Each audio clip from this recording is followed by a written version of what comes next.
Wall Street Unplugged looks beyond the regular headlines heard on mainstream financial media to bring you unscripted interviews and breaking commentary direct from Wall Street right to you on Main Street. What's going out there? It's November 6th. I'm Frank Curzio, host of the Wall Street Unplugged podcast, where I break down the headlines and tell you what's really moving these markets. So I was watching Fast Money. It was the halftime report. This was Monday. Leon Koopman was being interviewed. He started talking about our economy, our current political system, how we have record low employment under Trump. The economy is growing. Trump is going to open up trade dialogues with China. Our national defense has never been stronger. Trump has done a good job of scaling back some aggressive legislation that's helping companies grow faster while still maintaining a very tight regulatory structure. These guys can get super aggressive. He did 2008 credit crisis. But Koopman also criticized Trump for a lot of things. For deporting illegal immigrants. And he said, well, I love some of his policies. I don't like the way Trump goes about getting things done. And he said, we need a unifier because this country is being torn apart. So he cited a pretty good example when Ronald Reagan was in office. Now, the comedian who made a living making fun of him or playing on Saturday Night Live was Joe Piscopo, who was actually great. Millennials probably don't know who Joe Piscopo is. I mean, he did so many commercials for Bud Light. Hysterical, just very, very funny comedian. And Reagan picked up the phone and invited Joe Piscopo to the White House to have a drink with him. And said, hey, buddy, why don't you come over, have a drink? You know, it's all fun and everything. And he said, that's presidential. Today, we have Alec Baldwin and others make fun of the president. This is Leon Koopman talking. And he says how we have Trump, who's tweeting how these people are not talented, how terrible Saturday Night Live ratings are. So Koopman says, you know what? This is not presidential. And he's right. He says that's dividing the country, despite Trump having some really good policies in place that are driving the U.S. economy, which, it's hard to argue. You look where stocks are, look at the economy is, low employment, a lot of good things going on. But surprisingly, during this interview, Koopman got emotional. And he actually had tears in his eyes about this. I mean, you can go CNBC, just type CNBC, Leon Koopman, and you'll be able to watch that interview. And when Scott Wapner, which, the judge, asked him, hey, Leon, why are you so emotional for? And he replied saying, I'm emotional because I care. And in 2020, people are going to have to make a decision on who they want to lead our nation. And he said, when it comes to Elizabeth Warren, she's not the answer because I don't need this person telling me and every other billionaire that we're deadbeats. I'd be crying too if I had his money and Warren got elected. Since 70% of everything he makes, at least going forward, is going to be gone. That's based on the new taxes and that structure she's going to levy on billionaires if she gets elected. And that doesn't include estate taxes. It doesn't include the wealth tax plan, which will tax the net worth of families who have more than $50 million, another 2%. Just for no reason at all. Oh, you have money? Well, we're going to take 2%. So, yes, I'm probably crying as well. I'm just joking, of course. Although I would definitely be upset. But in all seriousness, I understand where Koopman's coming from. And people act like the rich don't get taxed. Yet, out of these 140 million people in the U.S. who pay taxes, the top 1% accounted for more income taxes paid than the bottom 90% combined. Stat people don't tell you about. And let me tell you something about Leon Koopman. Here's a guy that was a plumber. He then became a quality control engineer at Xerox. This is 1965. Busted his ass in college, get an MBA from Columbia. Then joined Goldman, directly out of college, which he stayed at the company for 25 years, where he was voted the number one portfolio strategist by Institutional Investor for 9 consecutive years. By the way, if you work at Goldman, Morgan Stanley, especially back then, you're working minimum 80-hour weeks. Minimum. I know I have friends there. It was crazy. It might be a little bit less now.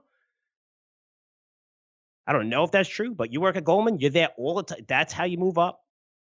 That's to become big. They like getting people in there from the start. They don't like hiring people where you're bringing all your outside, everything that you've learned, which they consider problems or influences. They don't want any of that in their culture. That's why they start from scratch. Like hiring people right out of college, they build these people up.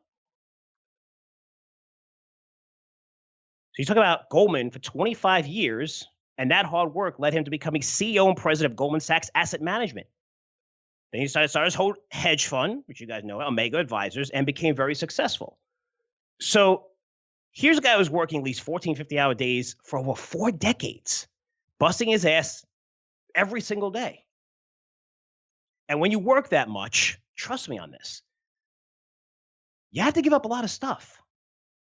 Not just hang out with some friends, maybe going golfing every now and then. No, I mean, that's not the important stuff.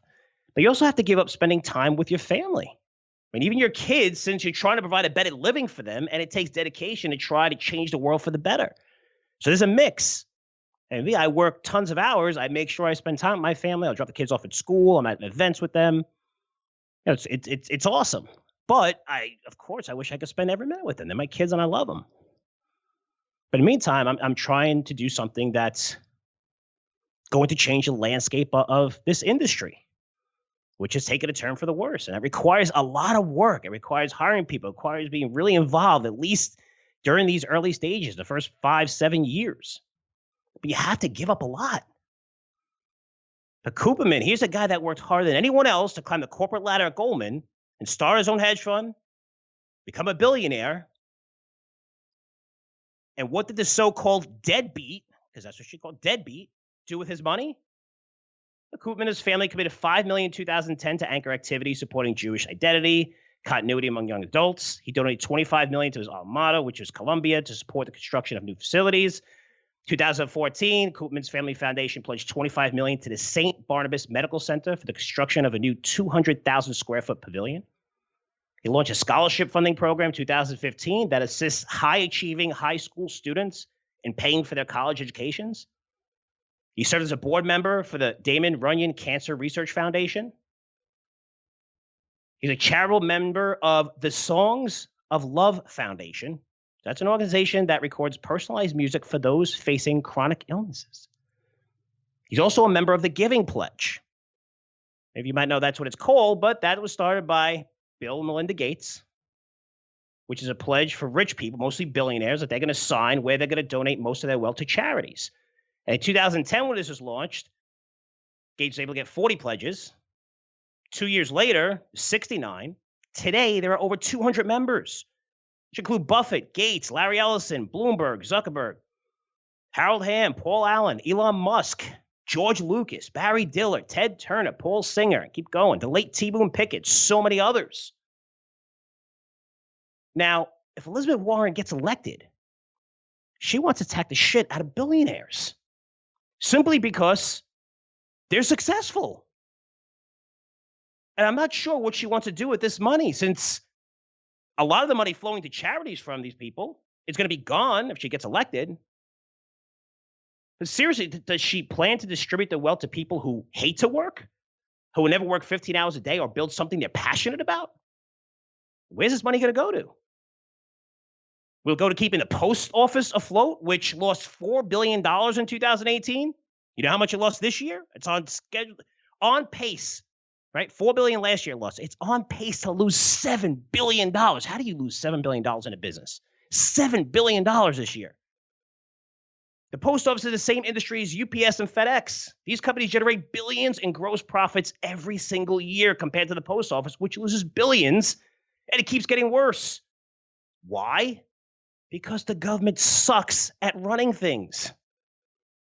They don't have to be accountable. There's no accountants making sure that you're making ends meet or have enough cash to pay your bills, since the government can afford, well, shouldn't really use the word afford, but it can go underwater for 20, 30 years, whatever, offer tax credits for things like alternative energy in hopes that one day solar, wind, electric can one day replace fossil fuels, which, by the way, is never going to happen, at least for the next 200 years. I mean, the government can spend $80 million every year to look after wild horses. That's true. That's a fact. Want some other interesting things our government spends money on? $2 billion for refugee programs, $500 million to train 5,400 Syrian rebels to fight against ISIS, That amounts to $4 million per rebel. That's a lot of money. I don't know what kind of equipment they're using, but that's a lot of money. $10 million from the U.S. Agency for International Development that was spent to create a version of Sesame Street for Pakistani television. I'm not kidding. $10 million. And this project ended up being shut down since the managers at the puppet theater was stealing your hard-earned money, tax-paying money. What a surprise. $47 million to fund Atlanta's streetcar line, which goes from Centennial Olympic Park to the Martin Luther King Jr. Center, which, by the way, runs the exact same route as the existing subway system that's underneath it. But hey, let's spend money to build stuff we don't need. When it comes to billionaires, even when you see them interview, most of them have no problem paying a little bit more in taxes. Outside of maybe Ken Fisher, who I interviewed a few months ago, who basically said he hates giving money away, even for philanthropy. But most of them have said, look, we understand. Warren Buffett has said, even Lee Koopman said, I'm okay paying more money. They get it. But 70%, because Warren is attacking these people like they're the enemy, like they're assholes for being successful. It makes you think, what is the American dream? Come live in the home of the brave, land of the free, work your ass off to become successful, and start a family, buy a home. Maybe you decide to start your own business. You start hiring tons of great people. But you know what? Don't be too successful, because then you're one of those effing rich assholes. And we're going to tax the crap out of you and distribute this money to people who will never work as hard as you. Also distribute it to wasteful government programs that are never, ever going to work. I mean, the post office ever going to work? Seriously? And the public's going to hate you. Politicians are going to attack you. Actors, musicians, who ironically also have a lot of money, will also call you out as the enemy. I mean, what country do we live in? Does Elizabeth Warren realize that if she does this, and of course, this could be this could be a way for her to get votes, since we have a lot more poor people in this country than rich. And everyone, over 18 gets to vote, gets one vote. But if she really puts some of these measures into place, there's going to be a massive reduction in capital going to charity, which a lot of these charities need this money to survive, to explore, for research, for cures to diseases, to help underprivileged people. And that's gone. You're going to see billionaires move out of this country immediately, which means much lower income tax revenue, massive layoffs of U.S. workers as companies run by these billionaires are going to relocate their headquarters overseas. Of course, Warren knows this. She knows this is going to happen. So you know what this woman, you know what she does in her tax plan? She actually included strong anti-evasion measures where any billionaire leaving the country will immediately get hit with a 40% exit tax. She calls it an exit tax, which is going to be enforced by the IRS. I'm sorry. If you don't like cursing, turn this down. But you got to be fucking kidding me. I mean, you have to be fucking kidding me. So you're going to force people to stay here so you can tax the crap out of them and their families for life? Is that democracy? Is that the American dream? Because if you don't have a job, you'll love this policy. It means, hey, don't work hard. We're just going to take money from people who really worked, who are very successful. We'll give you some money.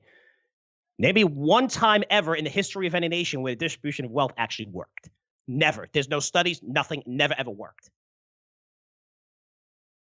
But for anyone who owns their own company and works their ass off, is trying to make the world a better place by disrupting industries, you now become the enemy of this country. And if Warren gets elected, the U.S. economy is not going to fall into a recession. It could fall into depression as soon as these measures are implemented. This includes she wants to double the capital gains tax. And what do you do when you have capital gains? Capital gains are a good thing. It means you're making money, right, on your investments. And what do you do with that money? You reinvest it. You buy stuff. It filters into the economy. You're reinvesting whatever assets. You're going to cut this as well? I mean, how do you plan to stimulate growth, stimulate jobs? Encourage our younger generation to work harder and innovate, right? That's our job as we get older, to teach the younger generation, listen, work hard. Get out there. Bust your ass. That's how you become successful. That's how you learn. Find mentors that are going to help you out. So forget if you're a Democrat or Republican. I mean, how does this make any sense at all? Because at the end of the day, what do we all care about most? Think about that. What do we care about most? It's building generational wealth so that our kids will have better lives than what we had. And every one of these policies that Elizabeth Warren is talking about goes totally against that. Totally against the principles of what America was founded on. And I can't believe so many people actually love this. So I see Koopman's point. I also see him getting emotional about trying to have the country come together. We have a leader that understands business, understands how to grow the economy, but also someone that's presidential. Where this person is not attacking everyone who disagrees with them. Unfortunately, we don't have anyone running with these qualifications. But man, we live in some pretty crazy times. Anyway, let's move on before I continue with that rant and get myself in trouble. Because I do have an awesome interview set up. One of the newest hires at Curzio Research, someone that we're launching a new newsletter around in just a couple of weeks. He's here to give you all the details. This person is Rich Suttmeier. Rich is a 40-year veteran of the market. I personally know Rich for over 10 years. And I have to tell you, we're launching a product around him, which is called 2-Second Trader. This is only going to take 2 seconds for you to find out how to trade any stock in your portfolio. But over this time, when we launch new newsletters for the first time, we basically create marketing packages. We want to learn about details about this person's history, how they got to this point, why they want to help individual investors. And I got to really know Rich's history and some of the things that he's accomplished. And pretty amazing guy. I mean, I know most of you already know that he's a great analyst with a great track record, also built a proprietary trading system that's extremely accurate and pretty amazing, right? He's giving you lots of picks off of it. But I didn't know that Rich used to work for Northrop Grumman, where he engineered solutions for the lunar module that would make America the first country to land a man on the moon. During his bond trading career, he never had a losing year. I created the first government bond department at L.F. Rothschild, grew it into a market maker in government bonds. He's the highest paid agency trader in New York City. I didn't know a lot of this stuff about him. He's been around for, over 4 decades and doing so much work, but I love talking to people like this. I'm going to have him share a lot of these stories. He's going to talk about his system and everything. But I love learning that from people. That's why I love talking to people who are older than me, people who are retired. I mean, just learning where they got, they're successful. And successful isn't measured by how much money you make. It's measured by your happiness. It's measured by, being with your family. I mean, it's just, that's success to people. Just learn. For me, I'm always interested in that. And just to learn the stuff about Rich is pretty incredible. You're going to see how incredible it is in a minute. So he was the highest paid agency trader in New York City, which I just mentioned. And this led him to creating this proprietary system that he backtested using numerous data sets where it would have predicted most of the booms and busts that happened over the past 50 years. And that's from backtesting. So Rich is an incredible guy. Very lucky to have him aboard. Really looking forward to launching his training newsletter, which will include a ticker box for subscribers where you can put any symbol, not just symbols from Curzio Research or the newsletter what we have, but any symbol in all of your portfolios. And it's simply going to tell you whether to buy and sell. Now, don't worry, Rich is here to explain everything to you, how it works. Just going to share his predictions on the markets after this incredible run-up we've had, over the past few weeks, a month and a half, where stocks are now trading at all-time highs. And as always, Rich is going to share some of his favorite stocks to buy and sell, which come directly from his system, which shoots out these names on a daily basis, which now you're going to get now that we hired Rich and when we launch his newsletter. So really good interview coming up. Then my educational segment, let me talk about something that's very, very important to my research process, and that's sentiment. One of the most important gauges that I use to determine what stocks to buy and sell in my portfolios. A lot of people talk about sentiment, but there's so many sentiment indicators, so many of them. And it's not just the traditional ones, which I'll break down. It's ones that it's simply looking out your window, seeing what's going on around you. But I got to tell you how you could use the tools that you have to become a better investor. It's going to help you invest in companies near the bottom and sell companies near the high based on what the crowd is doing. And again, numerous sentiment indicators are going to cover. It's going to be a fantastic, fantastic segment. And before we get to that, let's bring in 40-year market veteran, expert trader, and good friend, Rich Suttmeier. And here's that interview right now. Rich Suttmeier, thanks so much for joining us on Wall Street Unplugged. Hey, Frank, how you doing today? So, good news for everyone out there, because you're about to launch a new service for us called 2-Second Trader. And this revolves around your proprietary system you designed for decades. And now you're going to share this with the general public. And I want to say pretty much for the first time, when I say general public, I'm talking about non-sell side. Let's start with this, because I'm getting this question a lot from people who are reading your chart of the week on our site. What led you to create this system? Well, when you're an engineer by education, Frank, and you're looking for cause and effect relationships, and you know fundamental analysts look at PE ratios and all sorts of other numbers which are inconsistent from site to site, I had to do something that's based upon price, because price is there and prices are real. And so I figured out a combination of formulas that would generate what I call value levels, risky levels, and pivots. And it's based upon the last 9 closes in several time horizons, from weekly, monthly, quarterly, semi-annual, and annual, and it's worked pretty well for 30 years plus. Now, when did you realize you were onto something? Because if I was going to create a system from scratch, and it's going to start with different indicators, right? So whatever, maybe I put insider buying in there, cheap stocks, low PE, whatever it is, you're putting different variables in there. But when did you know you were onto something? Because I know when you first start something like this and you built it over such a long period, I mean, why don't you explain that process? Because it's not just, hey, I came up with a system and I built it in one day. This is many, many years of back testing and throwing more information into this thing, which, I'm sure, how long did it take you to develop the system? Well, it evolved, but the major push started in 1984. I was the managing director running the government bond department and forming the government bond department at L.F. Rothschild, where I became a managing director, and eventually at the peak had like 60 people working for me on trading desks and everything, and it turned out to be a primary dealer.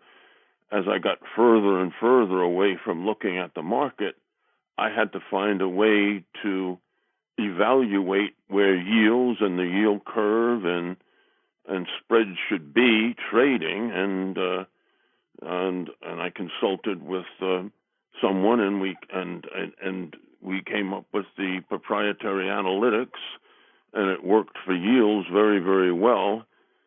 And I know that it helps people on a trading desk for treasuries. But then the crash of '87 came along, and I said, let me put in the 9 annual closes, semi-annual closes, some of these longer-term closes back then for the Dow Jones Industrial Average. And lo and behold, almost the exact low on the crash of '87 was a annual value level. And I said, let's continue to develop this for the equity markets. And then I wanted to tie it into charts, and I was a beta tester for market vision for a bunch of analytics on a computer screen that was in Athena software, it was called, the Athena system. And over the years, that evolved into the exact graphs I'm looking at today over an evolutionary period. So in a sense, I'm using the graphics that I helped design. So it's not just my proprietary analytics, it's also using the indicators that I suggested should be kept on the platform originally began by Market Vision, went to Bridge, and eventually now Refinitiv controls it, as well as Metastock. I'm fascinated by this, and hopefully I'm not going to lose my audience here. I'm going to ask you another question about it. So once you come up with this system, You talk about, predict an 87 crash, but now you're going back to test it and back test it. Because I know a lot of people that have systems, but it's all, hey, this system works. Why? Because if this system was available 20 years ago, it would have predicted this, this, this, and this. Explain that process, because that's now you come up with a system that works. And how do you know it works? Is it by how far back are you back testing to the point where you're like, wow, we got something great here? Well, after the crash of 87, for the rest of that year, all I did was back test, different moving averages, different kind of momentum readings, different kind of stochastic readings, different kind of moving averages, et cetera, until I found the combination that resulted in the fewest false signals. Because I wanted to be able to predict market tops and market bottoms.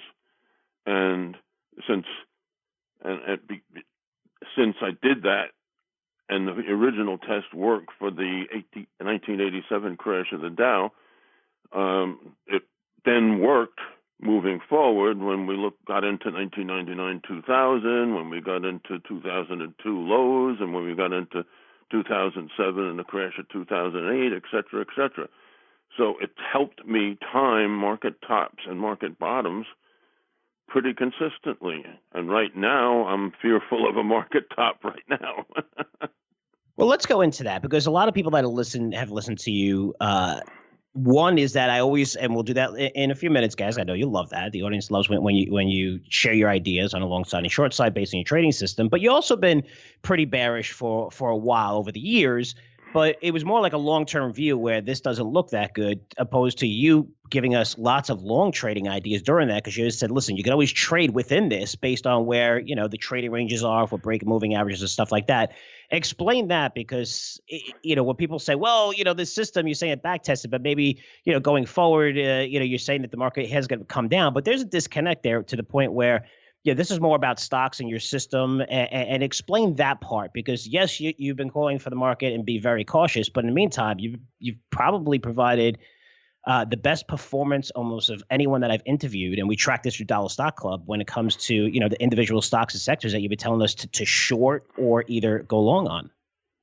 Well, of course, you must admit, in our recent podcast that I was bullish at the beginning of 2019.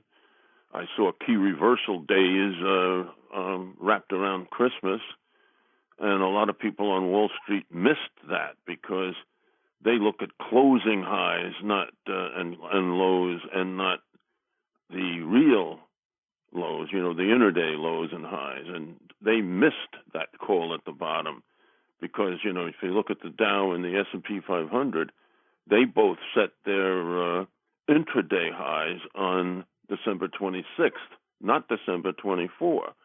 So therefore, December 26th was what I call a key reversal day for the Dow and the S&P 500. And that made me extremely bullish for 2019. And then you put in your numbers at the end of the year. I put in, at the end of the year, you have new monthly, quarterly, semi-annual, and annual levels. And then you track them to the upside and to the downside and capturing the volatility throughout the year. And there was a lot more bullish trades that I found in 2019 than in any other year for quite some time. And now I'm not being able to find as much good in the market at this point in time because I think we went too far too fast. Yeah, and a lot of sentiment indicators are showing that as well, because we have moved up tremendously over the past month or two. It's amazing how much sentiment changes over the past few months. With 2 months ago, recession fears, trade fears, we're in a lot of trouble, market's going to come down, and today everybody's completely, bullish. No, but the charts weren't saying that. The charts were saying we had a correction. We had a 20% correction. We have another one that was close to 20%. But they all held key levels, and the momentum returned to the upside. And the weekly charts supported it by being positive. And now we're starting to get overboard again. And if and now I'm seeing it with regard to the calling a market top. I mean, we set an all-time high for the S&P 500 on Monday, not today, but it was on Monday, and that was between. I have risky levels where the stock failed at on Monday, and the Nasdaq Composite and the Dow set new highs, intraday highs today, and still reaching for some of the risky levels. So I'm saying the maximum upside from here is 3.5%. And I say let other investors bet on the last 3.5%, not you. Take money off the table. No, it's great advice. And, you know, Rich, we know each other for a long time. I know you over 10 years, probably more like 12, 13. We worked at TheStreet.com. And now that we're writing like a big marketing package around you, we're about to launch this, you know, we always get personal and go back to the history. I didn't know a lot of, like you mentioned, running the bond department at one firm. You had your own trading show at Yahoo Finance, but you're also an engineer at Northrop a long time ago. Can you tell us about that? Because when you told me about that story, I was just fascinated. It's just things I didn't know. And yeah, I think it's shared it with the audience. It's a pretty cool story. Well, you know, I'm a Georgia Tech engineer, a hell of an engineer. It's in industrial engineering. And then I worked at Grumman for 5 years in the late 60s, 1966 through 1970.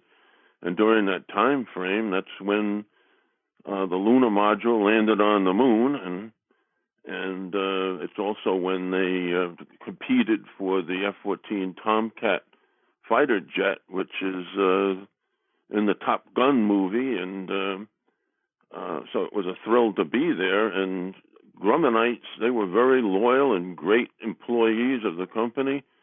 And I enjoyed it immensely. And while I was doing that, I went to Brooklyn Poly. They had an off-campus, not Brooklyn, in Farmingdale, right near where Grumman was. So a lot of Grumman employees went to Brooklyn Poly out in Farmingdale. And I got a Master of Science in Operations Research Systems Analysis. That's a mouthful. And when someone asked me once, what do you do with an Operations Research Systems Analysis? How come you didn't get an MBA? You know what I told them? MBAs work for me. No, that's good. Keep going. No, that's fascinating stuff. But I mean, when you're talking about operations research systems analysis, you're looking for cause and effect relationships. You're building economic models. And in that proposition, I studied all the books and wrote and read all the books by Jay Forrester, who was a professor at MIT, and it taught me how to look at things with a cause and effect relationship, which is why I'm able to look at different markets and play them off each other to make a guesstimate of when to go into financials, when to go into home builders, when to go this way or that way. Here we are in the market today, for example, this week, while we're hitting new highs on the Dow, S&P, and Nasdaq, home builders are getting hit. The housing market stocks are getting hit this week. And, that's a big part of our economy is housing. And if housing isn't working, how far can this economy go? How far can the stock market go? I mean, yeah, we're being held up by positive thoughts on a trade agreement, but it's almost like here we are 1 year away from the 2020 election. Why not start booking profits with 1 year to go until the election? Because there's going to be a lot of potential black swan things that can happen to this market. And if you have a flash crash again, and we can experience a flash crash for any reason at any time, some of the big name stocks will get hit the worst. For example, take Apple. Apple has a PE ratio now of 21.59. The S&P PE ratio is 20 times. When have you seen Apple's PE above the market PE? And in fact, this PE is the highest since the end of 2007 for Apple. And what happened to Apple in 2008? It crashed with the market. So outside of Apple, what are some of the other stocks that you're seeing right now? Because, there's so much going on with the market, and it is earnings season where I don't think I've ever seen so many companies decline by more than 20% after reporting earnings, especially over 10%. And a lot of these companies, the ones that reported good earnings that were really depressed and out of favor are up a lot too. But the volatility is crazy. But let's go into, outside of Apple, what are some other things that you see in the marketplace or that your system's telling you? Well, as I was saying, the housing market is not participating in this rally. That's a big worry for me. And I noticed this morning that all these low-priced offshore drilling companies are getting hammered, even though crude oil is trading higher. I like stocks like ExxonMobil because of its dividend and its bottoming out pattern on its chart, and it had better than expected earnings, and it pays a great dividend, over 5%. So I'm looking now at stocks that pay a dividend. If it doesn't pay a dividend, why bother at this point in time? And utilities are getting hit, but their PE ratio, their dividend yields got down to around 3%, which isn't good enough when the dogs of the Dow offer so much more. So what are some of your predictions? Because every time that I've spoken to you, I know you're very cautious on the market and you say, look, we got to prepare for the market coming down. But over that time, now through the election, you said there could be a black swan event and you could see the markets fall 20%. I know you're going to be telling everybody, hey, right now is a great time to buy.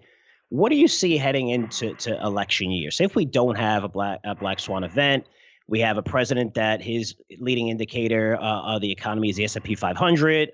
He's able to influence the Fed. I think very few people would argue with that, to the point where we're lowering rates with stocks at all times high, the unemployment rate doing record lows. What are some of your thoughts over the next 12 months?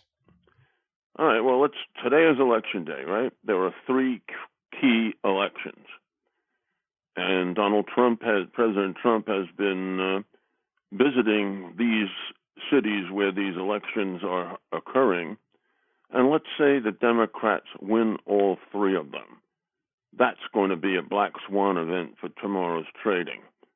Okay? If the Democrats win those three elections, we got a problem, because the Republicans should win those three seats. Mm-hmm. Now, let me give you some percentages, because I dug up an old chart off my computer this morning.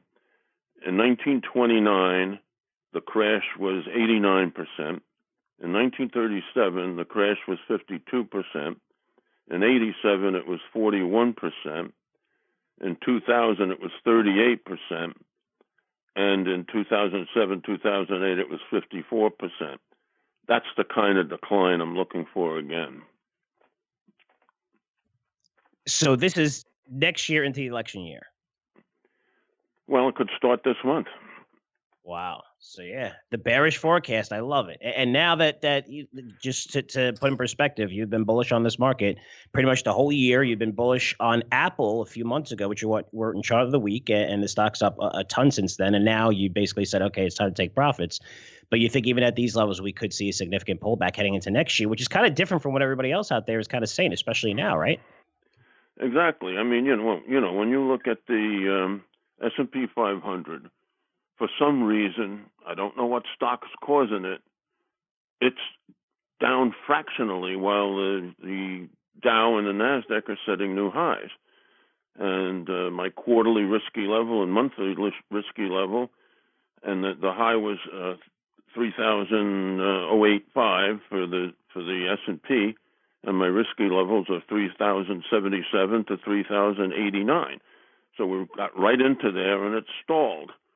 Now, the NASDAQ can go higher, because I have right now it's hitting the monthly risky level, which is 84.69. The quarterly is 85.91. Now, the Dow the quarterly risky level is 28,537. So if you tack on to where the high is today, that's another 3.5%. So that's why I say it's a maximum of 3.5%.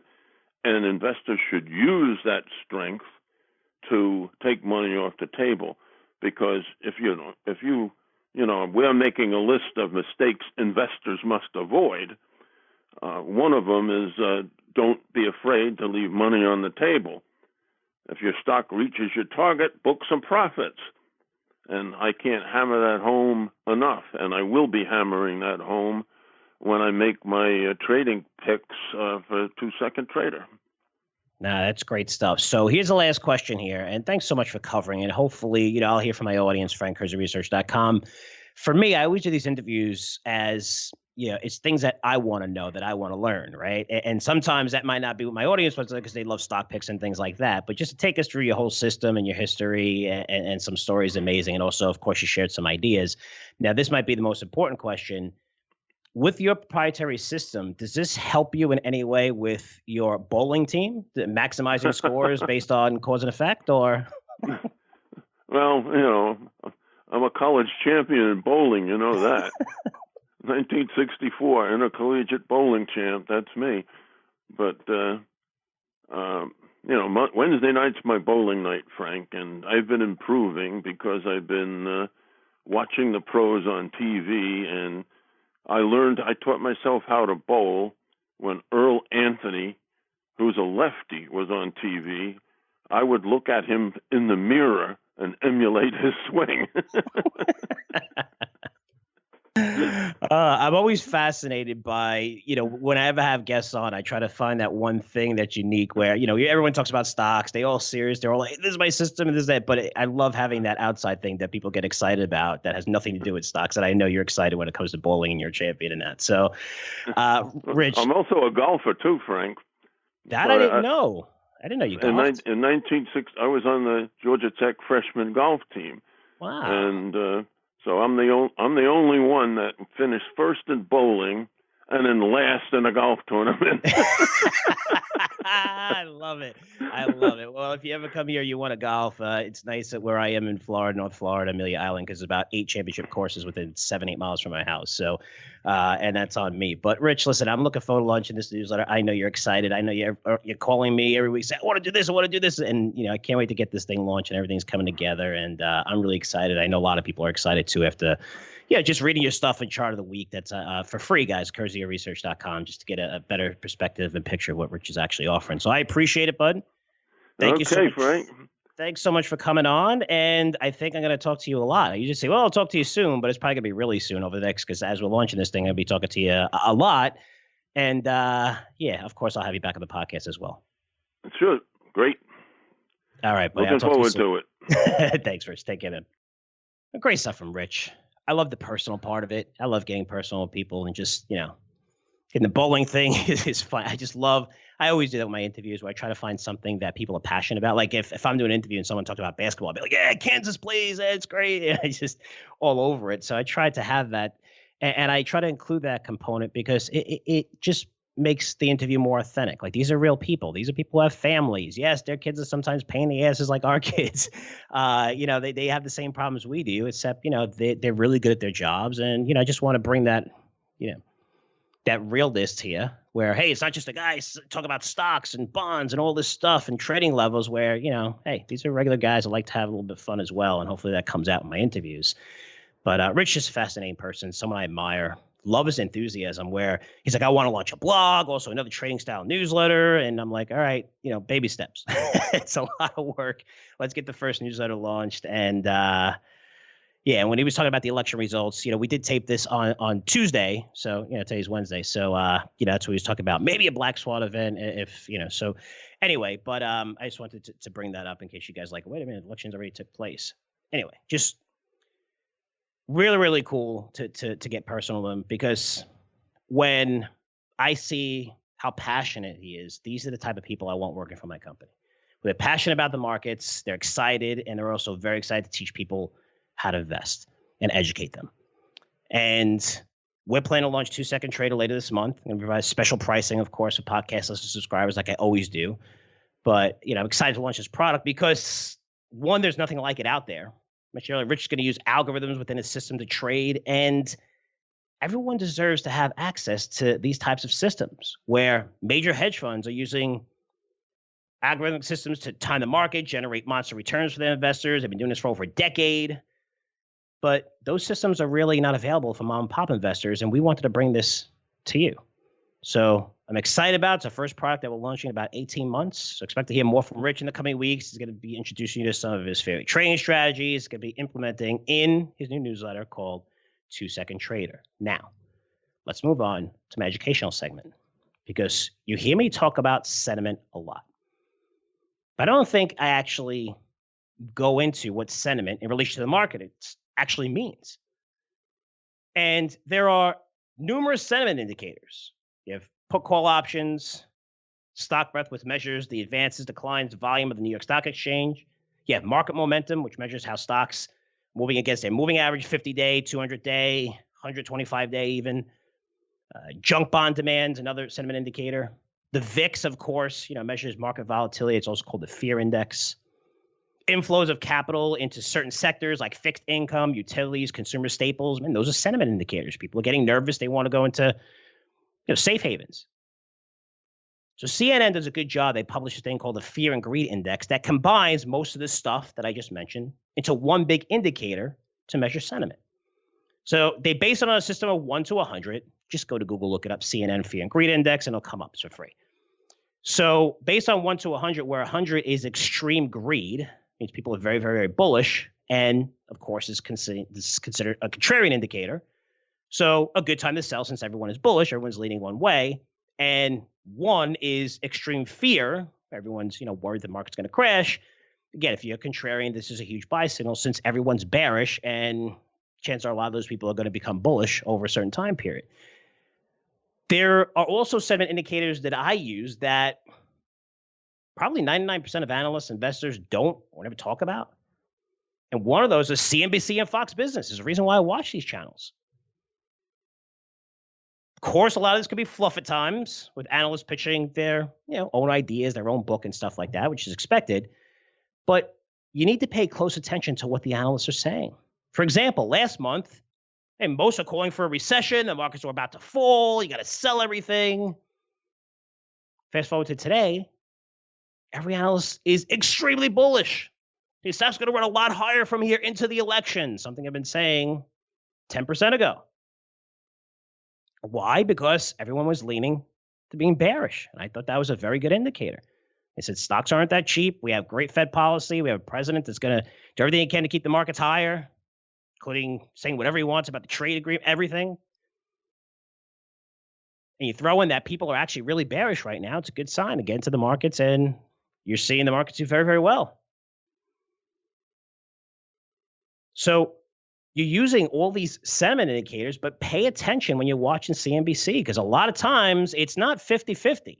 Right now, it's not 50-50. You put on CNBC, it's like 90% bullish, 10% bearish. That's a good contrarian indicator. Now, when it comes to individual stocks, I love looking at consensus estimates. What does that mean? Those are the sell-side analysts, the Goldman, the JP Morgan, Wells, whatever. Morgan. They're the ones that provide models for these stocks. And these just about 43 analysts, 45 analysts covering Apple. These are all sell-side analysts. And when they say they beat consensus, this is the average target price, this is the average earnings estimate, this is the average sales estimate, margins that the sell side is providing. That's the number you see on CNBC when they say a company beat or didn't beat those numbers. But I like to look at those consensus estimates where a company like Apple, 60% of the analysts are bullish and have buy ratings on it. Not super high, but high. Expecting Apple, whose sales declined year over year, by the way, nobody talks about that.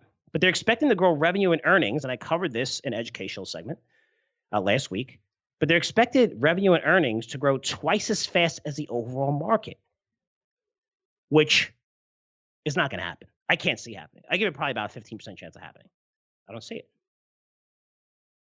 More important, even though these analysts are expecting huge growth in the company, right, faster than the market, the average target price from these analysts with these high expectations is $250. Apple's trading at $255 today.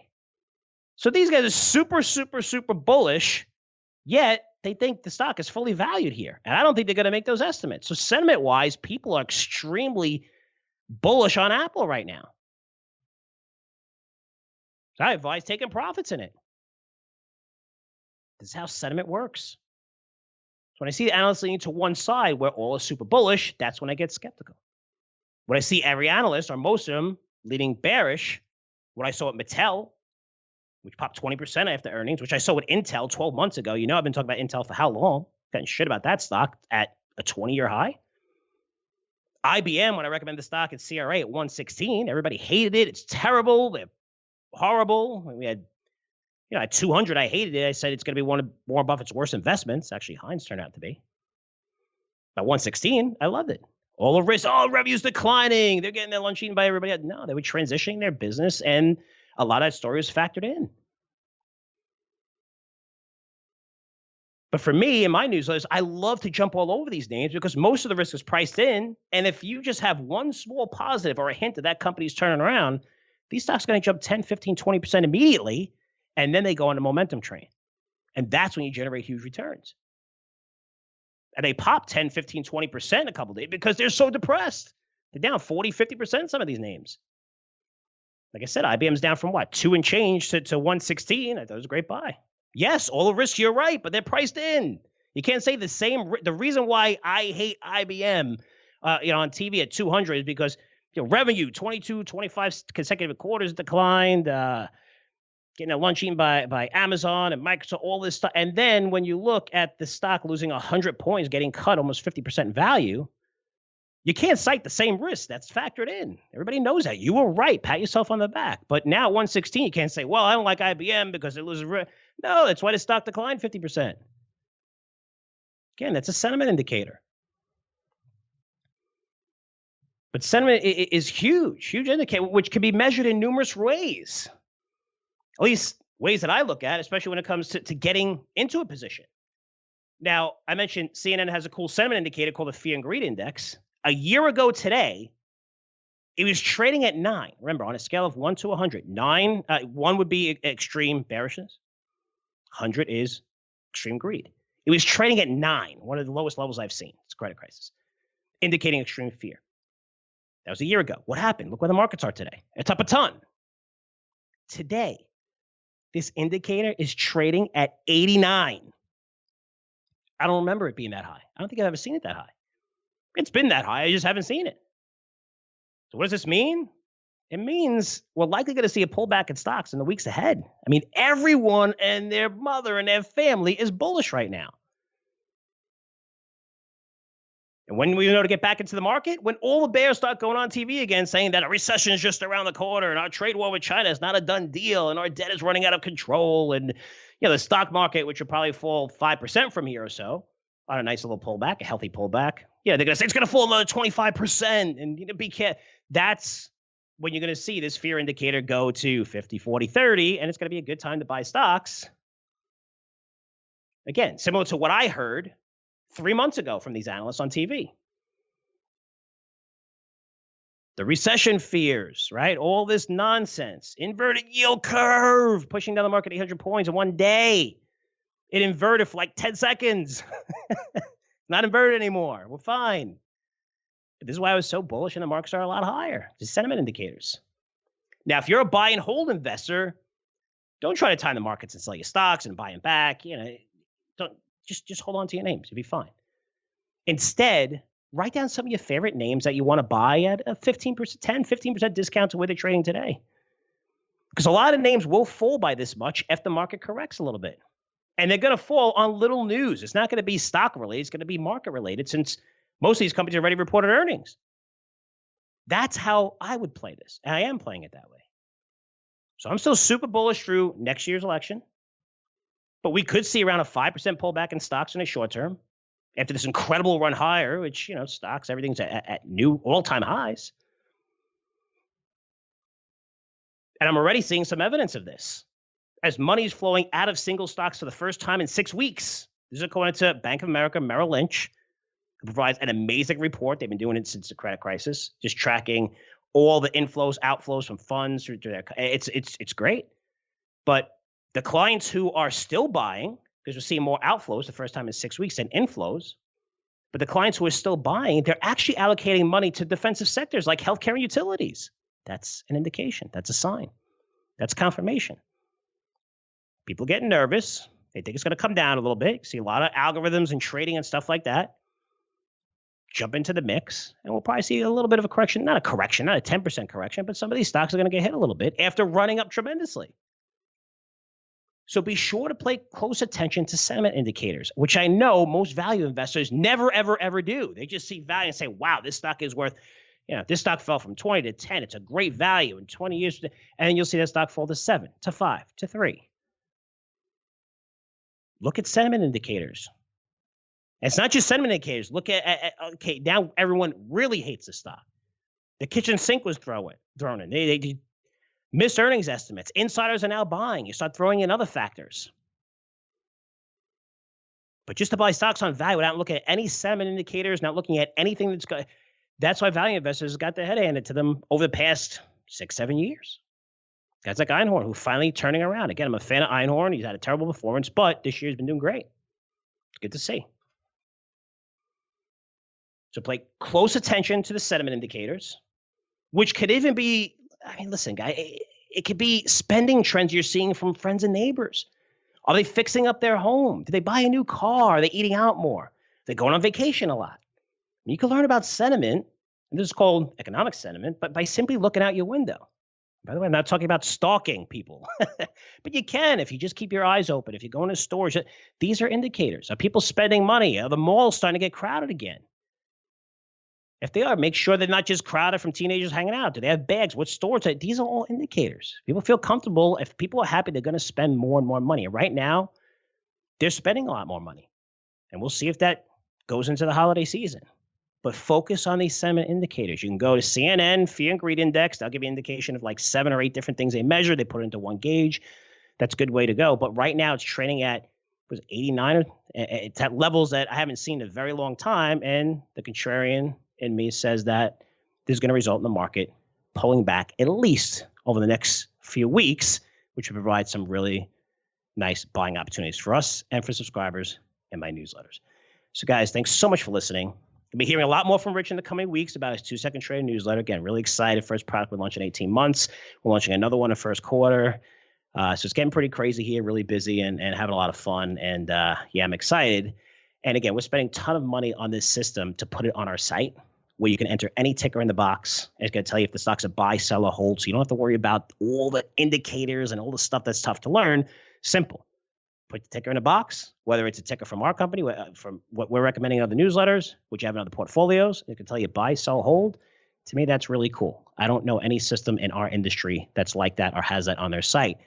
And I'm spending a lot of money to get that on the site for you because I think it's an amazing, amazing feature. Also know Rich is excited to launch this product as well. Okay, guys, that's it for me. As always, thanks so much for listening. I'll see you guys in 7 days. Take care. The information presented on Wall Street Unplugged is the opinion of its hosts and guests. You should not base your investment decisions solely on this broadcast. Remember, it's your money and your responsibility. Wall Street Unplugged, produced by the Choose Yourself Podcast Network, the leader in podcasts produced to help you choose yourself.